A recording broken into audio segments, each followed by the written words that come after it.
Holy shit, everyone. I just watched the first episode of After the Rain, and it was really fucking good.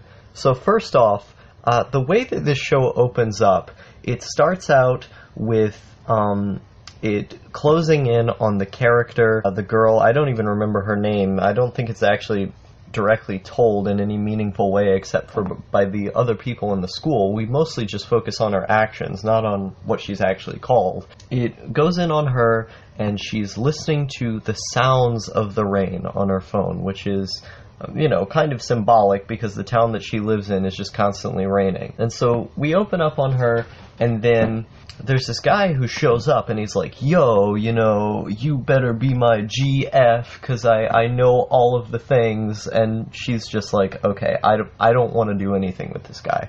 I don't want to be around him. And immediately that kind of presents this scenario with the girl where she's not necessarily easily impressed by any guy who just shows up. Throughout the rest of the story, we see her at school, just kind of walking around in her environment, and it's really, really beautiful. The way that this show conveys its world is very pretty. The art is very well drawn, there's a lot of interesting shot composition, and in general, the music aids the visuals. In terms of beauty, I give the show a 10, but as we watch this girl walk around her school and then at her work, we slowly see that she has feelings for this older gentleman who works there. And it's really cute how you see them form, because she doesn't necessarily start out as even being interested in him, she's just watching what he's doing. She kind of notices the unique things about this guy until she eventually starts to feel a bit for him. It was really cute when she found out he had a son, because when she breaks the glass when she finds this out, and when he comes to see, she looks all angry at him. But then she does the same thing again when she finds out he's divorced, but instead of looking angry at him, she looks at him with lust in her eyes, And so there's all these really cute character interactions throughout the show where they're just kind of having normal, everyday conversations, not exposition dumps or anything like that, but just normal conversations that tell you a bit about the characters that are around, but it tells you in an opportunistic way, in a way that doesn't feel like it's forcing character development on you. You more so see what these characters are like through watching their mannerisms, through watching their behaviors, and seeing opportune conversations that give you a bit more information. Of course, we understand what Mr. Kondo, the subject of her crush, is, because the way that he acts tells you everything you need to know about his personality. He constantly apologizes for mistakes in the restaurant. He is awkward yet charming. He has a disposition about him that seems very much like he wants to be more than what he is, that he has issues with his own confidence, and yet he's able to have this kind of natural charisma despite being almost socially stunted. We can tell exactly the kind of guy Mr. Kondo is just by watching him. We can tell the same about the girl. She's quiet, she's reserved, and yet she's intrigued in the things that she loves, and definitely not intrigued with the things that she doesn't love. Beginning to see the bond between these two form throughout the course of the first episode is really nice, because you go through later on in the episode scenes of her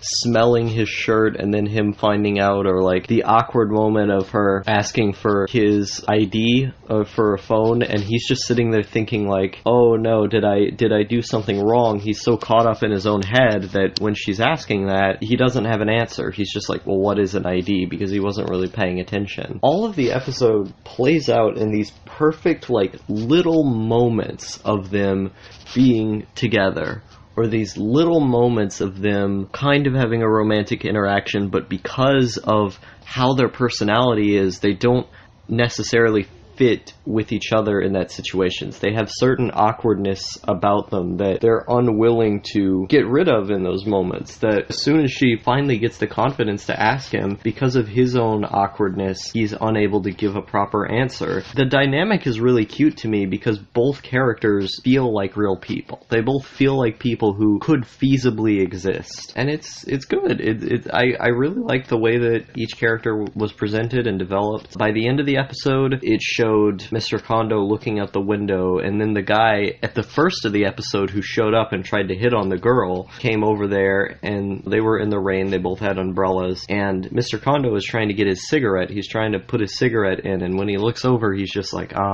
goddamn. Of course she has a boyfriend, and then he closes the window. I thought that was really cool how the person he confuses her boyfriend with is the person who she's wanted to reject this entire time. He, the person who's the real subject of her love, is the person who, in that case, thinks that she does not love him. It's really interesting because you see these little moments of his inner psychology throughout the episode where he's like thinking about, oh, I'm middle-aged, you know, I gotta be cooler, and he literally takes out a notepad and writes down, don't make bad puns and don't smell a certain way, because both of the girls who work at that restaurant are talking about him, and he ends up being in a situation where the girl is asking the other girl, you know, hey, what guy around here would you be interested in? Because obviously that girl's interested in Mr. Kondo, and so eventually after she goes through each guy, she asks, well, what about Mr. Kondo? And so the other girl, she's just like, oh, well, he smells kind of weird, and like, Mr. Kondo hears his name, so he goes over there, and then he like immediately hides. He goes to the other side, and it's like, well, because I'm the manager, I need to be viewed as respectable around here, so I can't just hide when someone says my name. He makes himself visible, and he tries to talk over their conversation. They seem kind of wowed by the fact that he's there, that he heard some of it, and he makes a bad pun. Right when he gets there, she's saying that he smells. That combination of elements of awkwardness in that moment was really, really well structured, because it tells us about his character, that he's image conscious enough to hide in that situation, to then come back and try to look confident and cool, more cool than he is, and then later on to literally write down all of the stuff that he did wrong in that situation to then change it in order to make his own image better. Like, I could see myself in that situation quite heavily, so I like the character a lot, because he has some of the same awkwardness that I've had many times, where he obviously cares about his image quite heavily, and he works very, very hard around his restaurant. It's just that he doesn't fully know how to conduct himself to make himself look cool, and so he's kind of stuck in this grind of working at this job while taking care of his kid, that his kid has to be in the back of the restaurant the whole time. So yeah, I think both characters are very interesting.